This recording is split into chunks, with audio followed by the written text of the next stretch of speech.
Oi pessoal, sejam bem-vindos ao terceiro vídeo do nosso projeto Inovatec.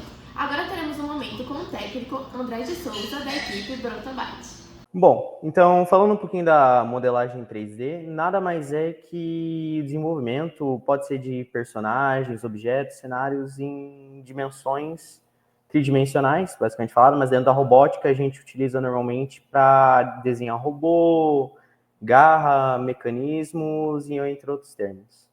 Então, começando aqui mais ou menos, a gente tem os principais softwares que você pode começar dentro da modelagem 3D. A gente tem o Fusion 360, Tinkercad, o SolidWorks também um dos mais populares que é o Blender.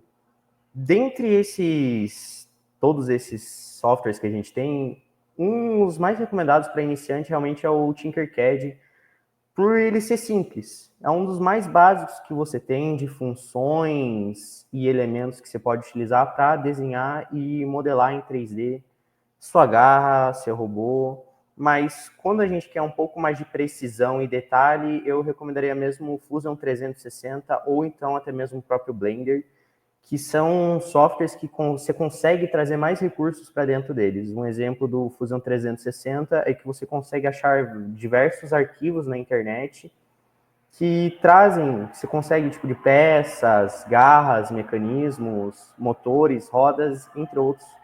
É um dos que você consegue ter uma maior gama de ferramentas a seu dispor para você poder utilizar na construção, na prototipagem do seu robô, dentro da equipe em si. A maioria deles são vários bem intuitivos, eles deixam você ter um meio de produção do seu modelo, do seu desenho 3D em si mais livre, no caso. Mas, por exemplo, o SolidWorks ele é um pouco mais passo a passo que você tem que seguir, porque se você fizer um movimento, executar uma função errado ali, acaba dificultando ou prejudicando de alguma maneira o arquivo, que às vezes acaba corrompendo, ou então não é aquela forma que você queria chegar. Então, dentro da robótica, eu aqui, pelo menos na Brontobite, a gente usa mais o Fusion 360, que a gente já é mais familiarizado. Dentro do nosso projeto seletivo, a gente introduz o Fusion 360 às novos candidatos dentro da equipe, né, que estão concorrendo às vagas. E a gente apresenta e a gente vai vendo através disso, vai passando um filtro e vai vendo quem tem mais jeito para chegar e ver que tem jeito realmente para lidar com a modelagem 3D. Então, se adentrando um pouco mais dentro da robótica aqui, só um minutinho. Cada equipe tem o seu processo, claro, de desenvolvimento e da modelagem, mas tudo começa com uma ideia inicial que a gente pode lidar. Então, no caso, é comum ter diferenças criativas dentro da equipe. Uma pessoa tem uma ideia, a outra tem outra. A gente tem que dar um jeito de linkar essas duas ideias e trabalhar junto. Então, brainstorming sempre ajuda muito nessas horas de diferença. E, bom, como tudo começa com uma ideia, a gente sempre tem que se planejar certinho qual ideia que vai ser. A gente faz votação, normalmente, tudo. Pontos positivos, pontos negativos, o que vai agregar, se é mais rápido, se é mais lento. E também ver uma estratégia de pontuação e mais ou menos agregar e tentar encaixar essa ideia que a gente teve desse mecanismo, desse robô, dessa garra, com uma estratégia que a gente já previamente descreveu e planejou. Então, planejamento é a chave do sucesso, eu acho que dentro da modelagem em si, para poder ter um robô eficiente, realmente. Um minutinho, galera, peraí. Bom, então, falando um pouquinho da modelagem, um pouco mais dentro aqui da robótica, a gente tem após você desenhar, montar em si a primeira ideia, tipo, rabiscar no papel primeiro a ideia, a gente tem a parte para transcrever, então fazer alguns esboços, modelar ela em si, e depois que a gente conclui essa ideia principal, esse material bruto que a gente tem da modelagem em si, a gente sempre pede para a equipe repassar para os mentores ou para os técnicos que entendem melhor dessas áreas, tudo, e eles dão uma analisada, eles verificam melhor o modelo em si e falam, ó, dá para a gente melhorar isso. Porque sempre, um ponto muito importante sempre tenho que melhorar. Qualquer área, qualquer parte do robô, sempre tenho que melhorar. Então, a gente sempre avalia todos esses pontos, o que pode ser trabalhado para a gente tentar chegar e alcançar o melhor resultado possível.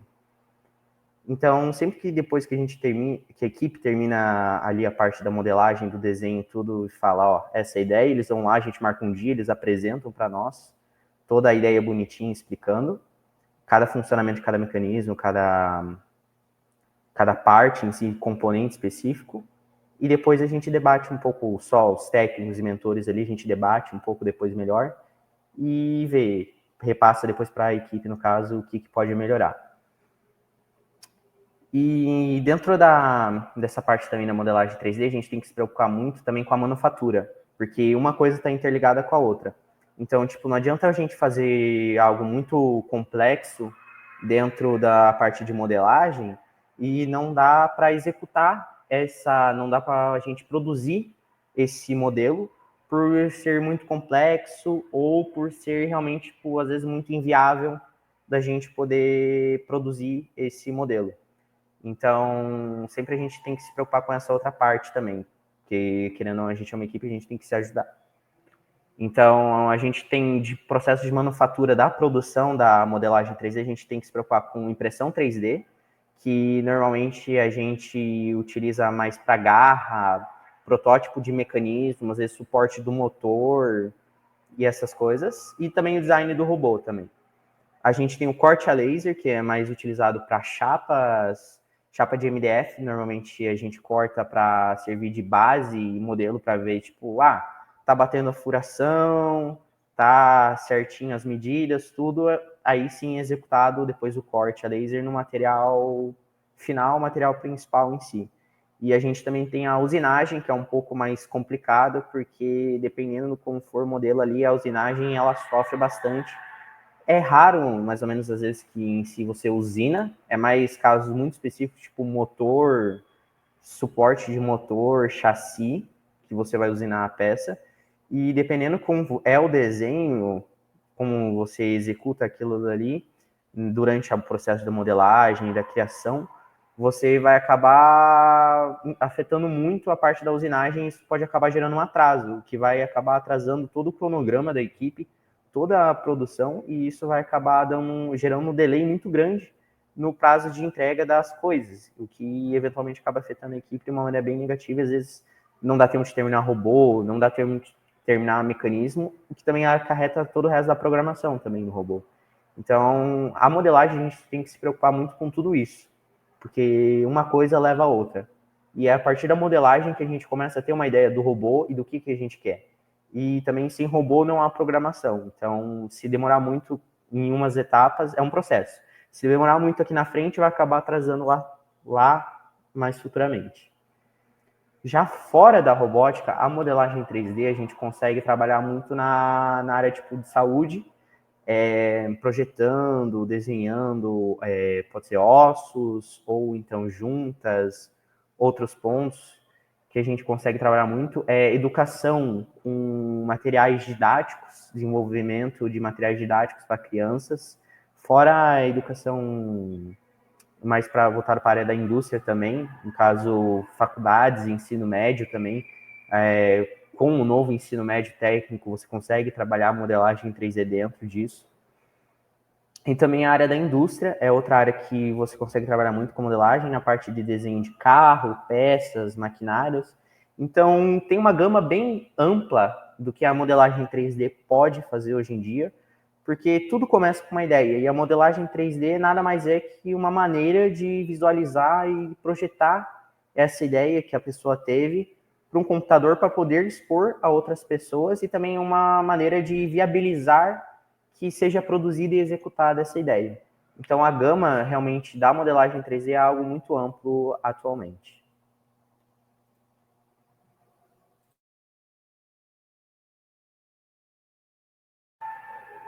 Obrigado.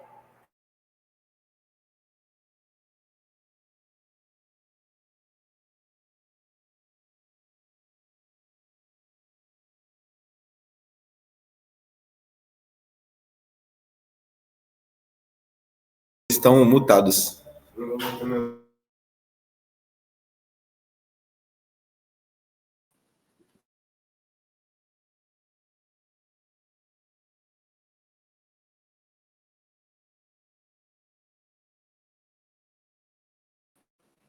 A gente tem uma pergunta para o pessoal da Pronto Byte e também para a Ex Machine, se eles quiserem responder. A gente queria perguntar sobre o processo de modelagem de vocês, se vocês tendem a fazer o CAD do robô antes ou depois do processo de construção do mesmo. Aqui na Brontobyte, normalmente a gente prefere criar o CAD para ter uma noção realmente do robô, porque dentro dos manuais do jogo e do todo a arena em si, a gente já tem as dimensões que são as coisas, então antes mesmo da gente receber a arena, a gente já está olhando e bolando estratégias para poder desenvolver o robô e já vai pensando em mecanismos. E a partir daquilo a gente vai começando a desenhar, fazer esboços, e daí sim começar o CAD geral do robô. Só que assim, claro, tudo sempre pode ocorrer imprevistos, e dependendo da necessidade, a gente acaba mudando algumas coisas no processo do robô em si. Então, às vezes a gente tem, que nem o Regional do Paraná já aconteceu, a gente tinha um robô e ele está sendo remodelado bastante, para poder se adequar a algumas outras necessidades, alguns outros problemas que a gente teve durante a etapa do estadual do Paraná, para poder suprir essas necessidades, esses problemas e em si otimizar a marcação de pontos realmente do robô. Então, querendo ou não, um robô ele nunca vai ser o mesmo desde a primeira ideia até o final. Pode ser, mas é muito difícil. Perfeito, perfeito. Aqui na Ex Machine, a gente também segue a mesma premissa, tá? De realizar o CAD antes da construção física do robô. Porém, antes mesmo do CAD, a gente busca também fazer um brainstorm com possíveis ideias de possíveis mecanismos para o robô. Eu acho que isso acaba enriquecendo bastante, principalmente porque a gente faz esse brainstorm com todo mundo da equipe, mesmo de pessoas que não estão dentro da área de MCI, mas que possam vir a colaborar com essas ideias.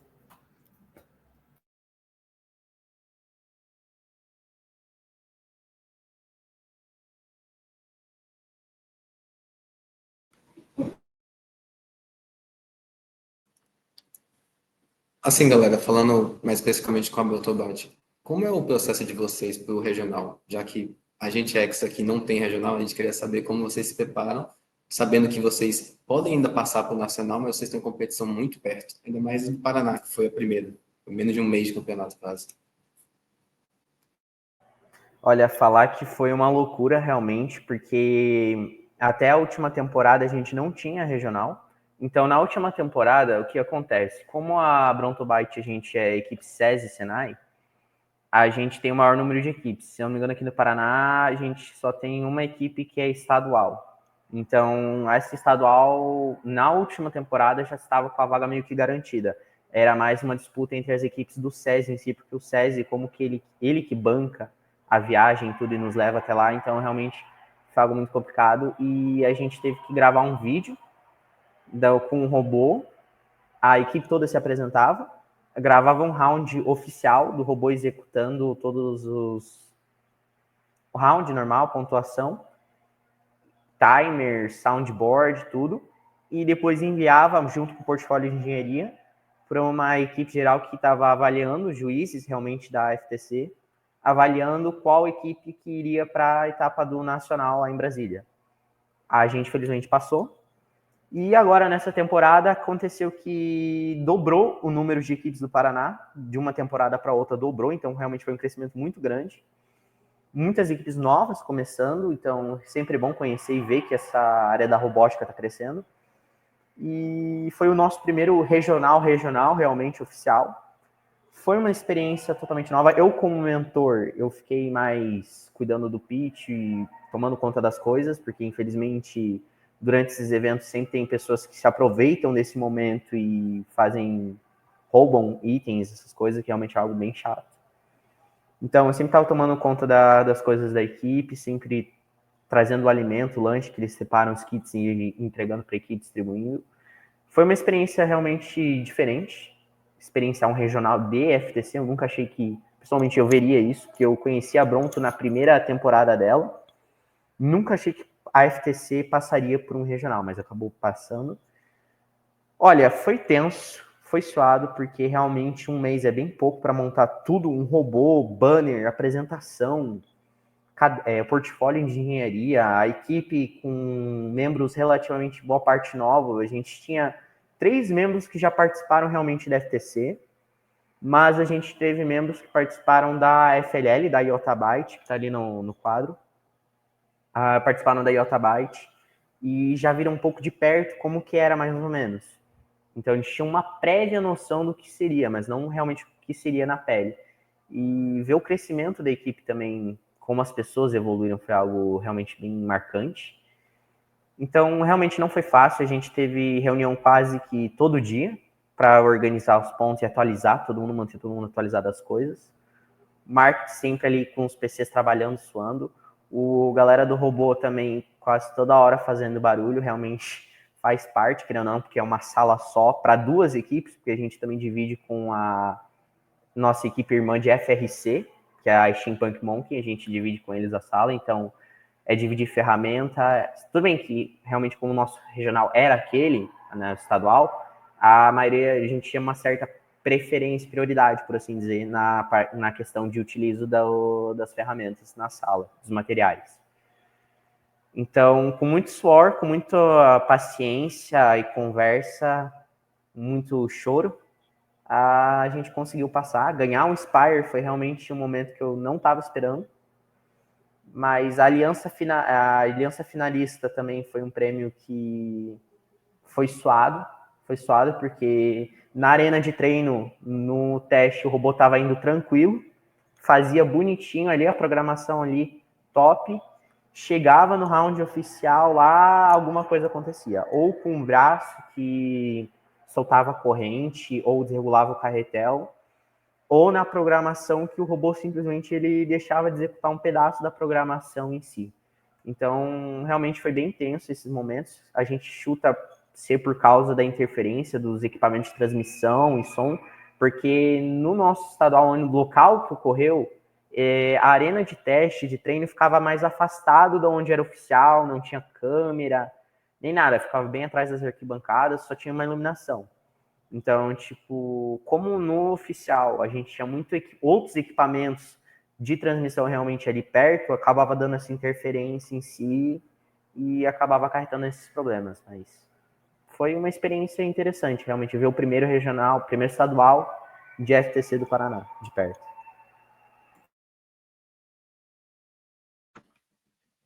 Realmente, eu acho que nessa temporada teve uma grande massa nova de equipes novas e isso está sendo bem diferente, assim, vendo. Eu não tenho muitas temporadas na FTC, está sendo minha segunda agora, mas a gente pode acompanhar que já teve mais muitos regionais que em estados que não tinham regionais, tinham poucas equipes ou quase nenhuma.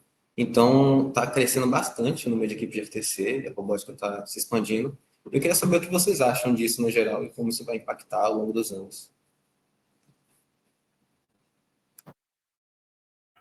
Olha, eu acho que a robótica realmente tem muito a oferecer para as pessoas, porque realmente não só os indivíduos que entram na robótica participam em si dentro da equipe, mas também as comunidades em si, porque a First é isso, é você levar a First em si, o que você aprende aqui, que não é só tipo a cooperação, trabalho em equipe, também é um aprendizado pessoal. Que nem eu era muito tímido, muito fechado quando eu entrei para robótica, e isso foi uma coisa que me ajudou a me soltar mais, a conhecer mais as pessoas e o que o mundo tem a oferecer, realmente. Muito do que eu trabalho na minha área profissional atualmente eu aprendi aqui na robótica, realmente parte mais da modelagem 3D, realmente, pressões 3D, eu lido com isso atualmente. Realmente foi algo que ajudou, incrementou, e a robótica é algo que só tem a crescer e ajudar as pessoas. Por mais que tenha diferenças, às vezes cause e haja alguma rixa ou outra, eu acho que isso é besteira, a gente deve deixar isso de lado, porque todos nós somos diferentes, a gente tem que aprender a lidar com isso. Isso é algo que a robótica faz, ajuda a lidar com muitas diferenças. E é algo que só tem a crescer na parte, principalmente, não só industrial, mas no nosso dia a dia, realmente. A gente começa a ver cada vez mais a tecnologia evoluindo.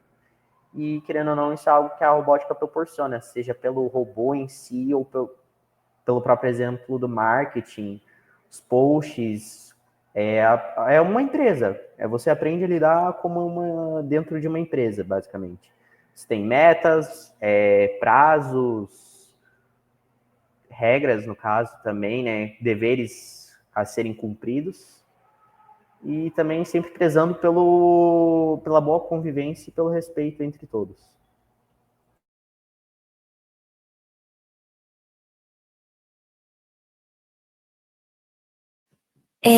Eu tenho, fugindo desse assunto sobre o campeonato no geral e voltando um pouco para a modelagem, eu queria saber se vocês utilizam e como vocês aplicam as questões de simulação, principalmente dentro do Fusion. Olha, no Fusion, a questão de simulação, a gente tem que desbloquear o teste gratuito ali, porque a gente não tem, infelizmente, a gente tem a licença educacional, porém, mesmo com a licença educacional, para nós, a simulação do Fusion, ela é limitada. Então, a gente acaba não utilizando muito desse recurso, infelizmente, por causa de ser muito limitado, a gente tem um prazo muito curto para lidar com ele. Mas quando a gente consegue lidar com ele, a gente tenta ver os mínimos detalhes, distribuição de, não peso, mas da carga que é exercida, dependendo do mecanismo, por exemplo, garra e braço, a gente simula, ele mostra, eu não lembro a função exatamente que a gente seleciona, mas mostra certinho como que, dependendo da força e do movimento, se a gente forçar um pouco mais a garra ou o braço, como que ele vai reagir. A parte da correia soltar durante o evento foi algo que ele mostrou durante as simulações e a gente previu que pudesse acontecer realmente, mas acabou que, como foi muito perto do evento em si, um mês, como foi mencionado anteriormente, algo muito apertado, um prazo muito pequeno para executar tudo, então realmente a simulação ajuda, mas nem sempre mostra todos os pontos possíveis que você consegue, todos os problemas que você pode ter futuramente. Então, sempre busquem muito, que é uma coisa que a gente faz, a gente sempre busca muito a opinião de profissionais da área, e a gente tem, como a gente é o SESI e o Senai aqui, a unidade, a gente tem alguns dos técnicos disponíveis, tipo, a gente encontra com eles no horário livre, marca uma reunião, a equipe apresenta o robô para ele, explica todos os pontos, demonstra o funcionamento em si, e eles avaliam com mais calma o que pode acontecer, como que é, e o que a gente pode melhorar também. E esse foi o vídeo, esperamos que tenham gostado. Nos vemos até o próximo. Tchau, tchau!